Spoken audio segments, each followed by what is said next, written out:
Compassion and Choices is the oldest, largest, and most active organization working to improve care and expand options for the end of life, and we couldn't do this work without you.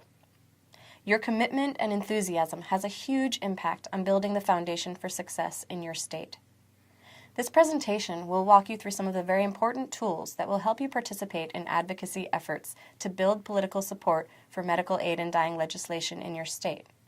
We'll use Chapter 4, called Basic Lobbying, found within a larger Volunteer Action Network toolkit called A Guide to Volunteer Advocacy, found on Compassion and Choices Volunteer Resource Center webpage.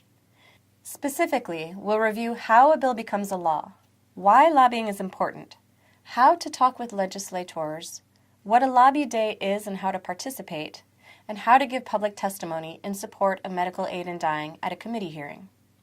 Before you start contacting your local officials, please get in touch with your regional campaign manager or action team leader to coordinate ongoing activities in your state. They can provide additional details around our lobbying priorities and the legislative process in your state. Before we get any further, let's review the objectives of this session. By the end of this training, you will know how a bill becomes a law, why it's important to lobby. We'll talk about visiting with legislators, holding a lobby day, delivering public testimony, and then we'll go over some of the resources that are available to you. First, let's talk about how a bill becomes a law. And to help educate us on this, we're going to look at a video done by Schoolhouse Rock. Woo, you sure gotta climb a lot of steps to get to this Capitol building here in Washington. Well, I wonder who that sad little scrap of paper is. I'm just a bill, yes, I'm only a bill, and I'm sitting here on Capitol Hill. Well, it's a long, long journey to the capital city.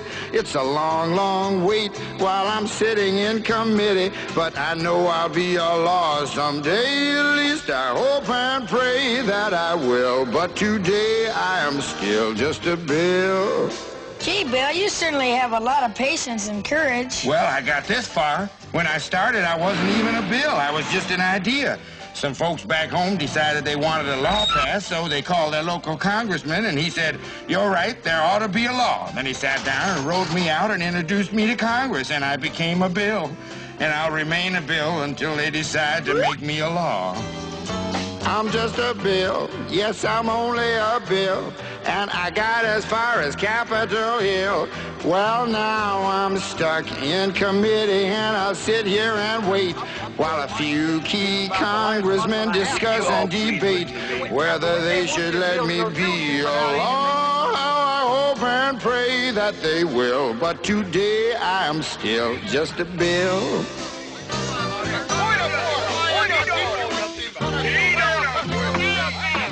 Listen to those congressmen arguing. Is all that discussion and debate about you? Yeah, I'm one of the lucky ones. Most bills never even get this far. I hope they decide to report on me favorably, otherwise I may die. Die? Yeah, die in committee. Oh, but it looks like I'm going to live. Now I go to the House of Representatives and they vote on me. If they vote yes, what happens? Then I go to the Senate and the whole thing starts all over again. Oh, no. Oh, yes. I'm just a bill. Yes, I'm only a bill. And if they vote for me on Capitol Hill, well, then I'm off to the White House where I'll wait in a line with a lot of other bills for the president to sign. And if he signs me, then I'll be a law. I hope and pray that he will. But today I am still just a bill. You mean even if the whole Congress says you should be a law, the president can still say no? Yes, that's called a veto. If the president vetoes me, I have to go back to Congress and they vote on me again, and by that time you're so By old. that time, it's very unlikely that you become a law. It's not easy to become a law, is it? No, but how I hope and pray that I will. But today I am still just a bill. He signed your bill. Now you're a law. Oh, yes. So why lobby? As a constituent, your opinion and your vote matter to your representative. What you have to say carries serious weight when your elected official is determining whether they should support or oppose an issue. When constituents speak up and show support for a cause like medical aid in dying, elected officials are more likely to publicly champion the issue in the form of introducing or co-sponsoring statewide legislation. When lawmakers don't hear from their constituents, they may believe it's not in their interest to lend their public support, especially if they believe the issue is controversial. By lobbying your elected officials, you're laying the groundwork for current and future Compassion and Choices campaigns to expand end-of-life options in your state. During our 2014 campaign in California, thousands of Compassion and Choices volunteers made in-person visits, calls, they sent emails, they wrote letters to their elected officials in support of medical aid in dying. These grassroots efforts helped convince legislators to champion our cause and soon after passed the End-of-Life Option Act in California. Your participation in lobbying on behalf of legislation to expand end-of-life options in your state is one of the most impactful actions you can take as a Compassion and Choices volunteer. Remember, elected officials are accountable to their constituents. Contacting your elected representatives and expressing your support for the campaign to pass a medical aid in dying law demonstrates your commitment to this issue. You can communicate with your elected official by phone, email, letter, or an in-person visit. And for the purposes of this presentation, we'll focus on in-person visits.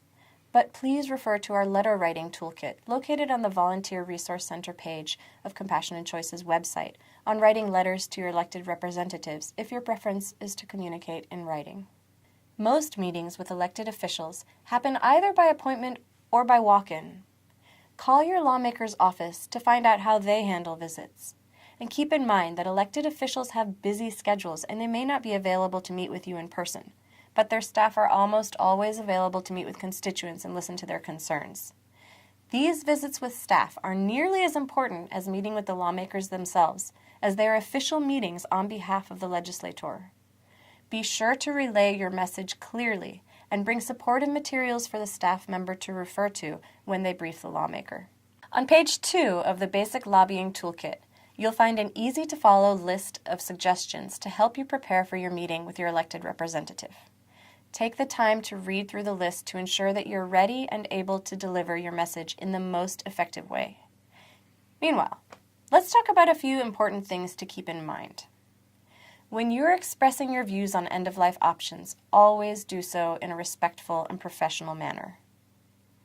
An elected official or their staff member may not reveal their position on the issue during the meeting. Be accepting and offer to discuss it further if they have any questions.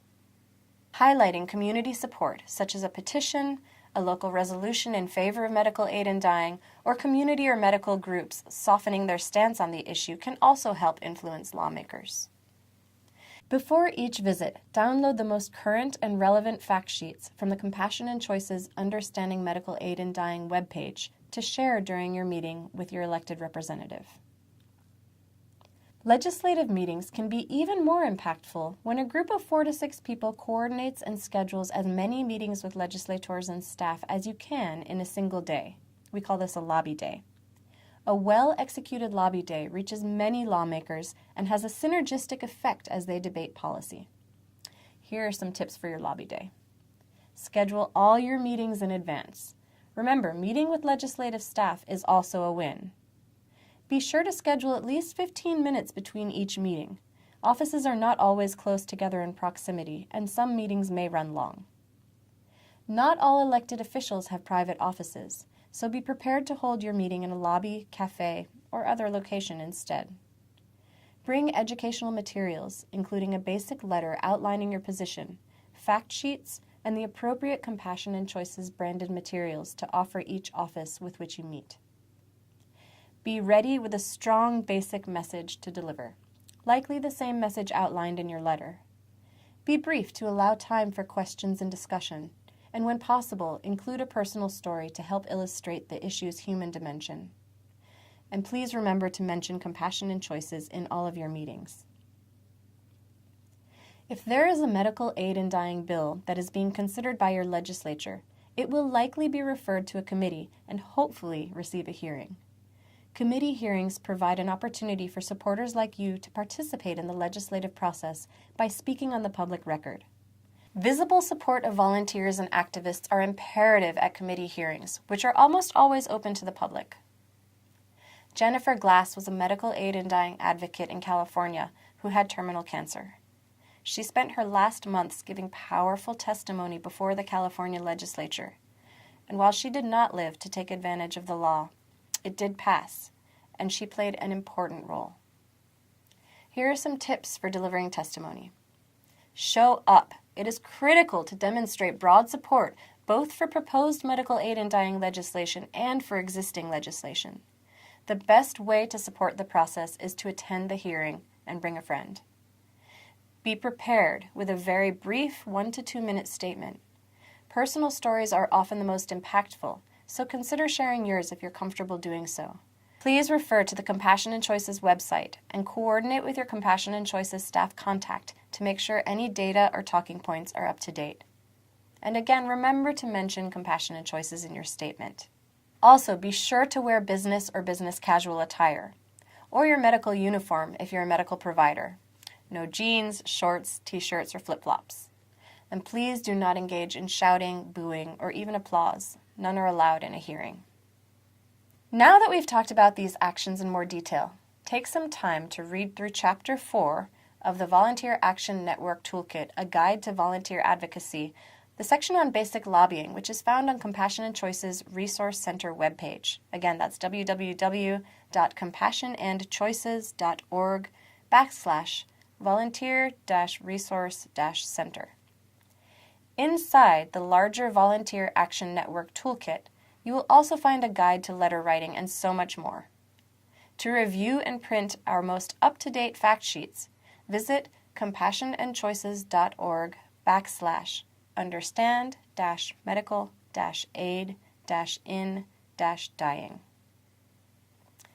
You are an important part of a statewide volunteer effort, and you wield an enormous amount of power to advance the campaign to authorize medical aid in dying in your state, and then to help implement it after it's passed.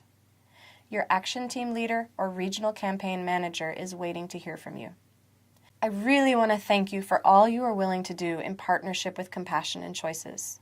With your help, we can improve care and expand options for everybody for the end of life.